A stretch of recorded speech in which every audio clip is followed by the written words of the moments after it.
Well, as you probably know if you've watched any of my previous videos, I look at this conspiracy stuff from time to time to see if there's any wheat among the chaff. And there never is. It's all rubbish, unfortunately. It'd be nice to find some juicy tidbit, but if you look at it with the slightest, with a critical eye, most of this stuff falls apart at the seams. Now this is a railway timetable. Now this is on the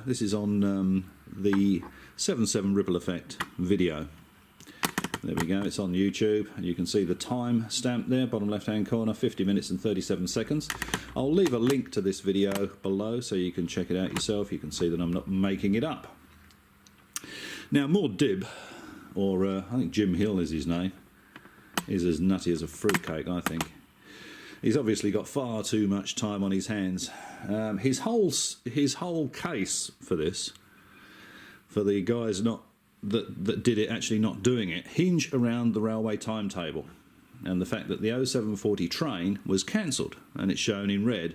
0740 or 0740 train is cancelled, and he says they could have only got the one after that, which is the 748 train, which doesn't get to King's Cross until 8:42.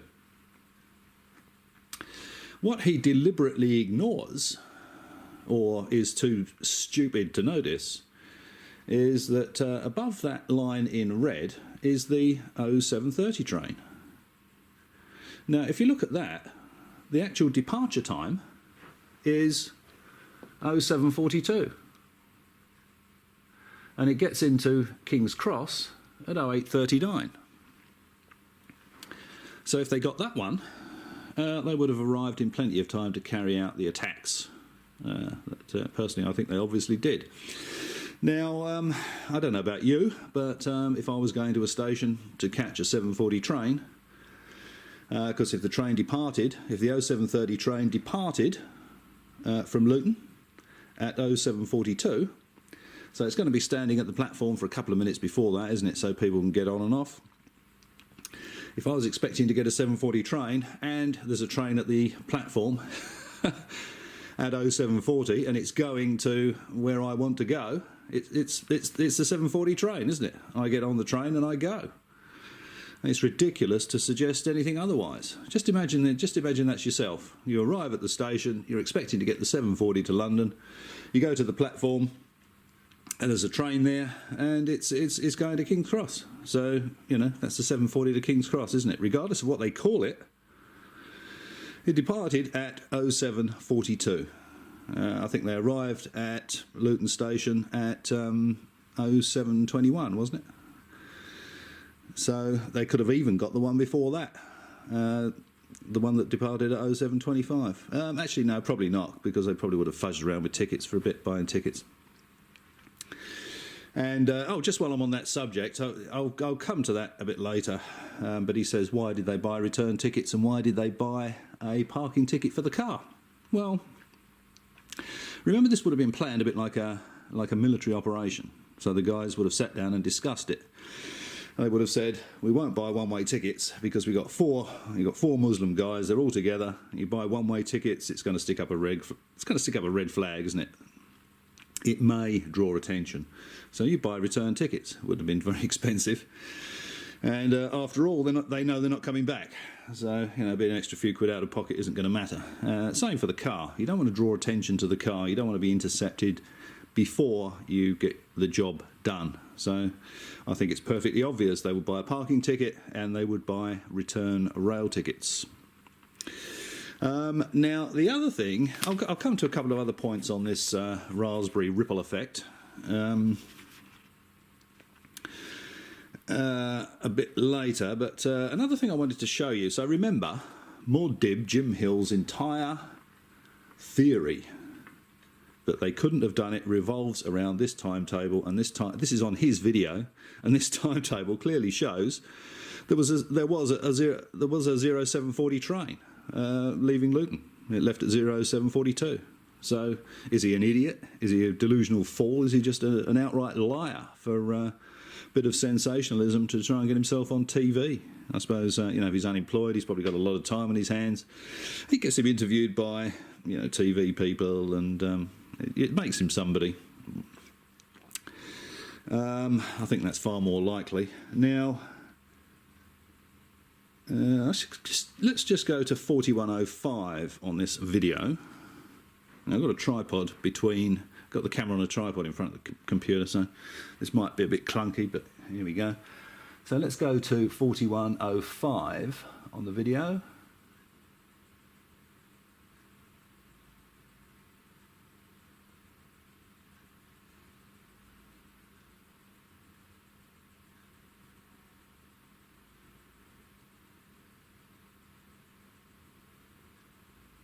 Now remember, this is the 7/7 ripple effect video. 07:40 a.m. left Luton at 07:56 a.m. and arrived at King's Cross Thameslink station. He's talking about the wrong train again. The 3 tube trains that blew up left King's Cross Underground station at 08:30. Talking out of his backside. Explosives under the train. Well, he's probably right, but he's talking about the wrong train, deliberately, I think. Guy's just powerful enough. Right, now here we go. Now I hope you can see that, but he's saying that the explosion was obviously from under the floor. Now if you look at the timestamp on this, that's 4109. As I say, it's on his 7/7 ripple effect video, and I'll put a link to that below. But look at it. Look at that image. Does that look to you like an explosion from underneath? You can see the floor plates are bent downwards quite clearly here. This is bent downwards. That's bent downwards. This debris generally is in a downward arc. That's bent downwards. There, that is bent downwards. It clearly shows that the explosion was in the carriage and the force went downwards. You know, what on earth is he seeing in that image? How could you possibly convince anybody that that is an explosion coming up through the floor? It's absolutely ridiculous. It's smacky in the face obvious that there was an explosion above the floor and the force went downwards. Okay, so that's the 2 main points really that you don't really need to see the others, because if you look at the train timetable and you look at that, you know that you know what happened was as depicted by the government. And anything Jim Hill has to say is absolute garbage. All right, well let's just have a look at another couple of points on this thing while we've as I've made them. 2:30's talking about something about the BBC. Let's have a look at that one. What's this one about, I wonder?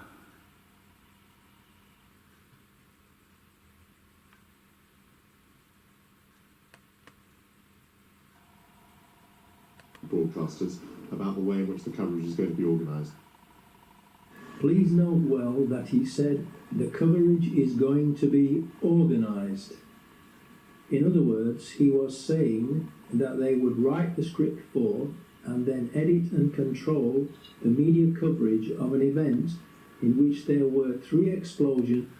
Yeah, what he means by organised is who on their team is going to talk to who at the BBC, where they're going to have to go to get themselves on the air.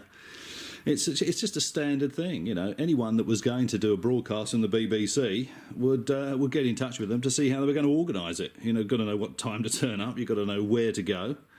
To read anything else into that is just paranoid rubbish. Okay, talking to the BBC. We've got 3:31 here.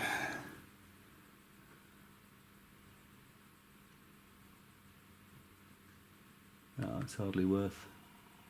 It's an effect of this very programme. This BBC Panorama programme appears to have been used by those behind the 7/7/2005 attack. Yeah, I think he's probably right there. I think those Muslim guys saw that and thought, what a great idea. It's easy and cheap to do. We'll do it. You know, for it to play out the way that Jim Hill suggests, you know, with this huge amount of organisation of pre-planted explosives, getting people to get on the right trains and stand or sit in the right spots, it would involve disabling cameras. It would involve so many people that you know, everybody and his dog would know about it, and the investigative journalists would have been all over it in no time at all. It's absolute rubbish. Now what have we got? 8:22. 8:22. Let's see what we got there.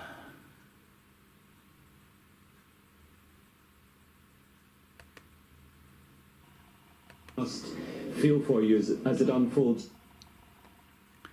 In his TV video clip, Peter Power states that their customer helped to choose the exact scenario. I repeat, Visor's customer helped to choose the exact scenario. To this day, Peter Power refuses to publicly identify the customer who... Well, yeah, it wasn't the it wasn't the exact scenario. It was pretty close, but I think because he gave a company plug. Did he give the company plug there as well? Yeah, just before this, you know, I think he smirked. He couldn't help smirking because, although it's a terrible thing and many people were killed, etc. His analysis of what may happen was pretty much spot on. I think anybody would have, you know, it just proves how good an analyst he is, how good he is. He even gave his company name a plug, you know. So, you know, what he's saying is, look, I'm a really good analyst. We've got a really good analytical team. This is the name of my company. If you want to, if you want advice on what you think may happen to your organisation as a result of terrorism, give us a call because we can probably get pretty close to what you're going to see. I work in an environment where we have risk workshops, and we look at this sort of thing as well. Under what circumstances will we do different things? It's not unusual. Excuse me. Okay, so at 10:18, I think I've covered that. 10:18, he talks about the return train tickets and the parking ticket. I've already covered that. At 22:56, he talks about the phones being cut off or something, doesn't he?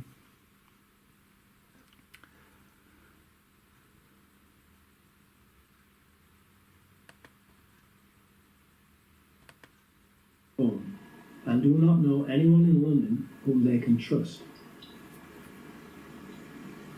The phones are all not working. First of all, because they were jammed and then shut down by the authorities. Now that's not unusual if you're getting a terror attack, because they think that the people carrying the bombs may have second thoughts, and often the bombs are actually rigged, so they could be remotely detonated by mobile phones, etc. So, jamming and then jamming the telephone system until they can get British Telecom to actually close it down. Yeah, that's exactly what I would expect to see. Just in case the people that there were more people that were behind this. And they've sent these 4 guys out to do the suicide bombings. One of them changes their mind. They can just dial it up and remote detonate the bomb. So I wouldn't read anything into that. That I would think would be normal procedure. Phones are jammed. At 24:25, he goes on about people being shot at Canary Wharf. Well, you know, one paper was in New Zealand, the other one was in Canada. Both reports were unconfirmed, and yeah, I wouldn't pay any attention to that. Same for the news. He said, there was a news report saying that people have been shot at Canary Wharf. It only aired once. Again, that's probably because it was an unconfirmed report. They found out that it wasn't true. That was it. So that's easily explained away. At we got 28:03. 2803.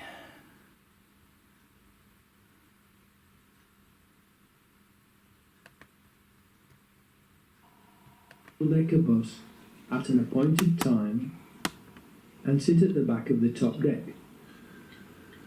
A double-decker upon which a large advertisement for a play had been placed on one side, reading, "How?"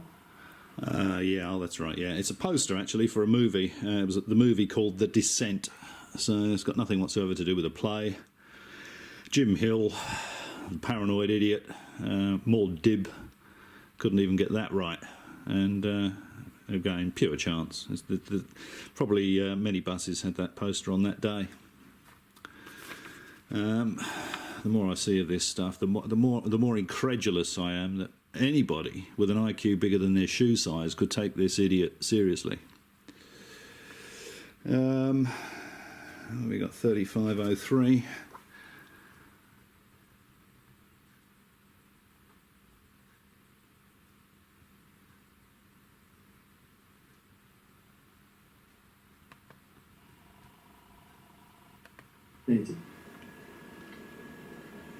Does he work for Kingstar?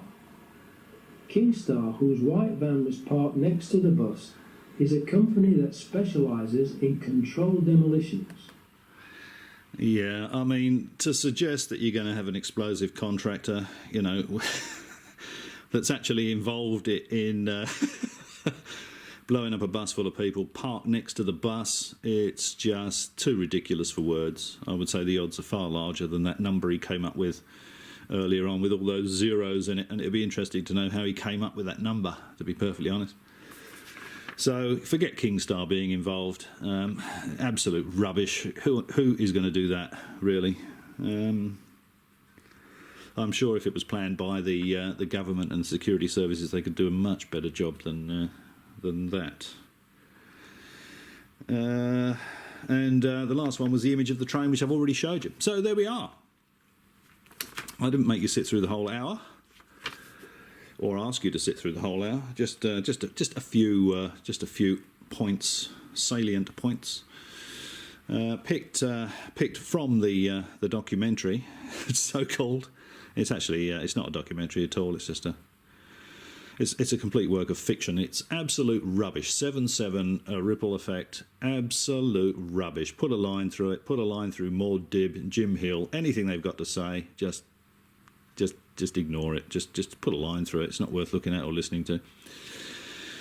And I was very surprised again. I've mentioned Richard Hall before, but I've watched some of Richard Hall's stuff, and he seems to ask the right sort of questions. But then he's put the sort of he interviewed this guy, but the twist he's put on it is that the lunatic is correct and it is a government conspiracy. But I think he also thinks 9/11 was an inside job as well. So hopefully he'll make enough out of his YouTube videos to be able to afford the medication he obviously needs.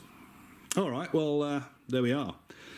So that's a very quick look at the 7/7 ripple effect by Maud'dib, Jim Hill. I'm going to call it the 7/7 raspberry ripple effect because I think that's all it deserves. And if you don't know what a raspberry is, it's... Thanks for watching.